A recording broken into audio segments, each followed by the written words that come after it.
Hôm nay mình sẽ giới thiệu cho các bạn một loại cây. Đó là cây đụng đỉnh nha các bạn. Mình từ gốc đến ngọn mình sẽ đi tổng quát cho các bạn xem. Đó, đây là nó ra một cái chuỗi, nó chưa nở hoa nha các bạn. Đó, một loại cây rất là hay, mà nó nở bông, nó trổ cho trứa là từ ngọn xuống gốc nha các bạn. Đây, mình đang ở giữa thân leo, ở giữa thân cây của nó. Chùm đây là còn già. Đó, lên chùm trên là nó đầu hồng chín, và mục tiêu của mình là hứa cái chùm trên kia, cái chùm trên này các bạn này. Đó, và những cái chân ngọn thì nó chín, nó rụng hết rồi, còn cuốn không thôi.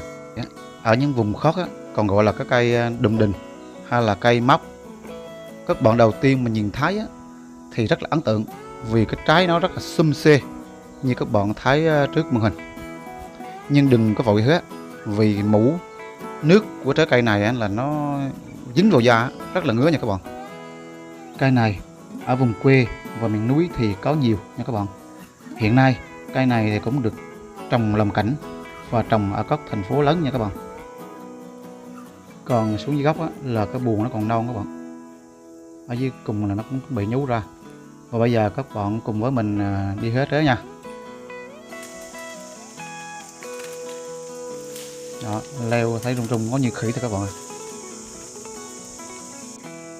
Mình hứa thì mình cột cái dây mình thả lần xuống cái buồng xuống, nếu mình thả xuống thì nó rớt luôn, là nó rung hết.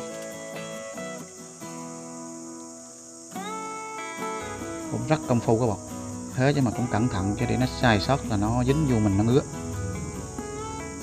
Giờ công việc hứa đã xong. Chào tất cả các bạn, hôm nay mình sẽ giới thiệu cho các bạn ngâm rượu trái cây, một loại trái cây. Đây là đụng đỉnh nha các bạn. Đấy. Bây giờ mình sẽ ngâm rượu nó. Thì để mà chọn cái đụng đỉnh mình ngâm rượu được tốt á, thì mình nên chọn trái chín tái có, và hường có, và xanh có nha các bạn. Đây, mình sẽ đưa sớt tới camera cho bạn thấy. Đó, nó chín nha các bạn, làm đẹp. Có nghĩa là có chín, có hường, có xanh. Đây các bạn. Mà trước khi chuẩn bị thì làm thì mình cũng phải chuẩn bị cái đôi bô tay không lũng nha các bạn, để mà hớ, chứ hứa nó mà đụng tới đó là nó rất ngứa.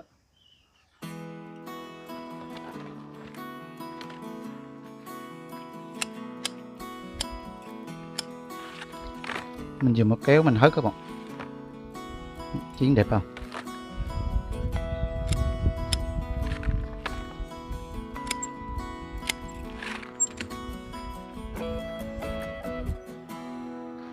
Rồi bây giờ mình suốt cẩn thận các bạn. Cái trái chín thì suốt nó dễ hơn, lá nó dễ hơn.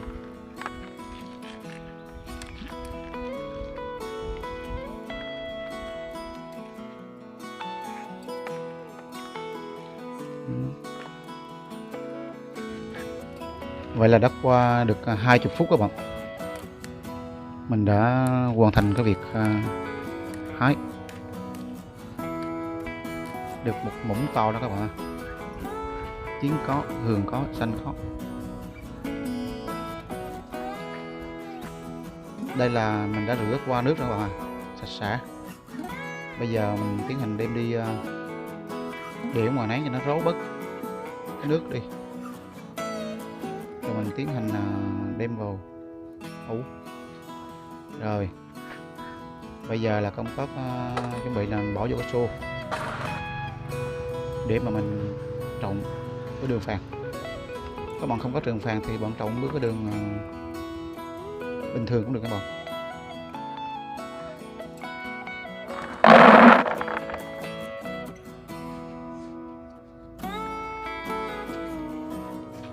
Đây, đường phèn đó các bạn. Mình dùng đường phèn. Các bạn không có đường phèn thì dùng đường bình thường cũng được các bạn. Đường phèn này nó thơm các bạn, nó thanh.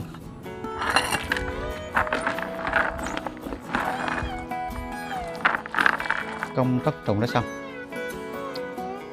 Bây giờ mình sẽ cho vào bầu các bạn. Cho hết tất cả vào bầu, cái bị cột lại. để qua khoảng hơn 5 ngày các bạn. Thời gian này á là mình để cho cái trái đủng đỉnh nó gặp đường, nó lên men rượu nha các bạn. Là mình đã ủ cái trái đủng đỉnh này đã qua 5 ngày nè các bạn, 6 ngày rưỡi này đó, nó ra nước nè các bạn à, nó lên men, nó ra nước, thì mình có đường trong này đó, nó toan hết đường các bạn thấy không đó. Cũng có thể nhiều người hỏi là sao không ủ luôn trực tiếp trên cái thảo hoặc là cái xô nó tiện, nhưng mà lại ủ trong cái bao như thế này, cái bị như thế này, thì mình dùng cái bị này á là mình ủ hết toàn bộ luôn trong một bị. Để chi? Ví dụ như 1-2 ngày là mình mình đổ, nhưng mình đổ đều đó, mình chỉ cần xách cái bôi thôi, qua xách lại thôi là nó đều, để mà nó lên men đều, rồi mà khi mình ngâm rượu thì nó ngon các bạn à đó. Bây giờ mình sẽ bắt đầu tiến hành ngâm vào bình nha các bạn. Bây giờ chúng ta bắt đầu múc cái đủng đỉnh bỏ vào trong bình nha các bạn. Thơm các bạn ơi, thơm mà chua. Thấy không? Bây giờ là mình đụng vô là nó không có ngứa nha bạn, thì nó đã qua một cái quá trình lên men rồi. Đó. Rồi bây giờ mình sẽ dùng cái rua này múc nha các bạn.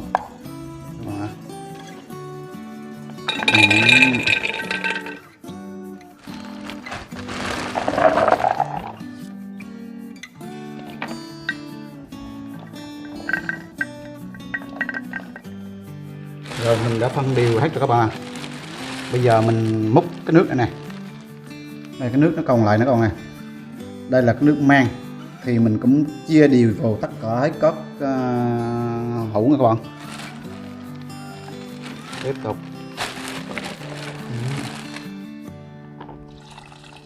để cho nó ngon, nó rượu nó ngon không nhờ nước mang này các bạn. Mình đã cho trái vào bình nữa nha các bạn. Bây giờ tiến hành đổ rượu vô.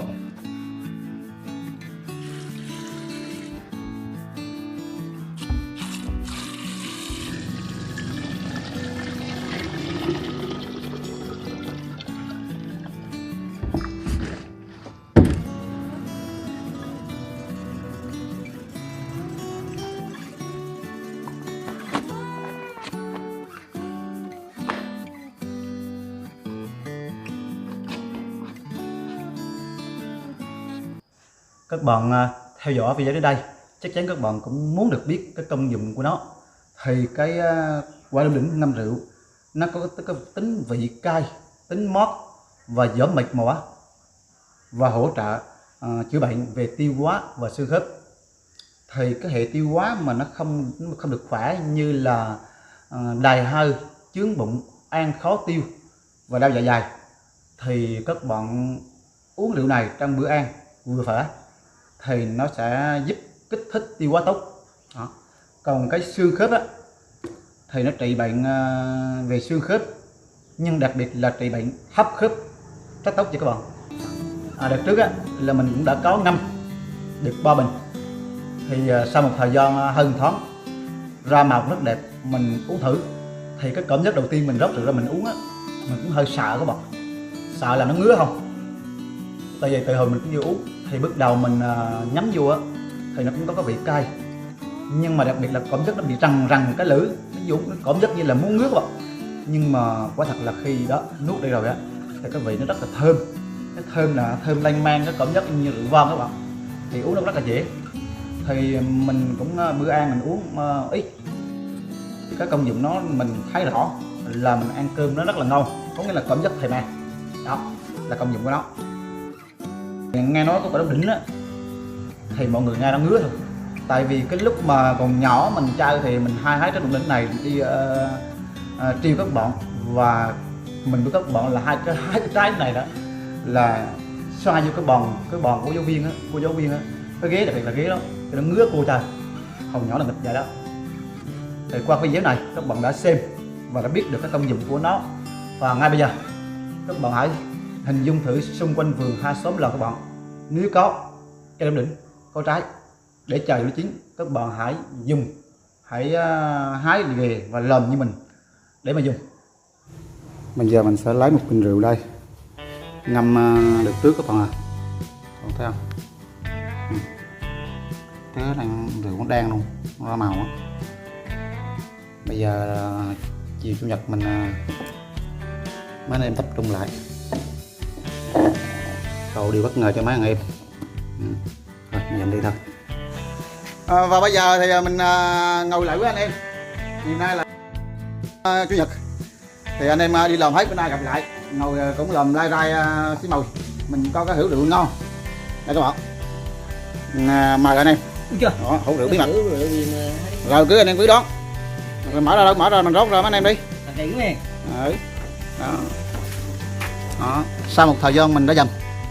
Đó, cứ thưởng thức đi. Phải mở ra chứ không có cái kia. Múc thử.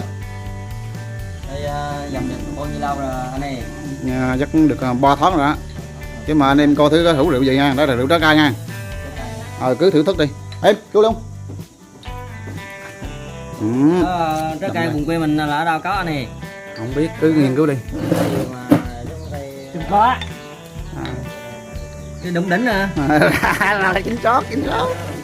Đây là rượu đúng đỉnh các bạn. Đó, rồi. Thử thức thử thôi. Đúng đỉnh về buồn rồi thử luôn. Dây đúng đỉnh buồn. Rồi, vô đi. Đủ ly chưa? Rồi, giới thiệu đi. 1 2 3 vô, 2 3 vô. Thử thức thử hương vị không nha. Có ngày ngứa vào. Sao bạn Viên?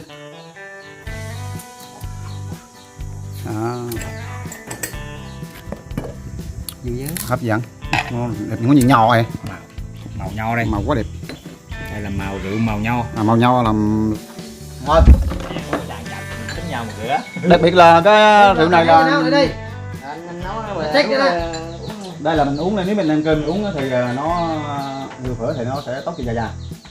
Đầy hơi khó tiêu cho da. Nhưng đặc biệt là nó là nhức mỏi. Thì xương khớp rất là hay. Rồi, mời các bạn ha, vô lần nữa đi. Thấy cam này. 1 2 3 vô.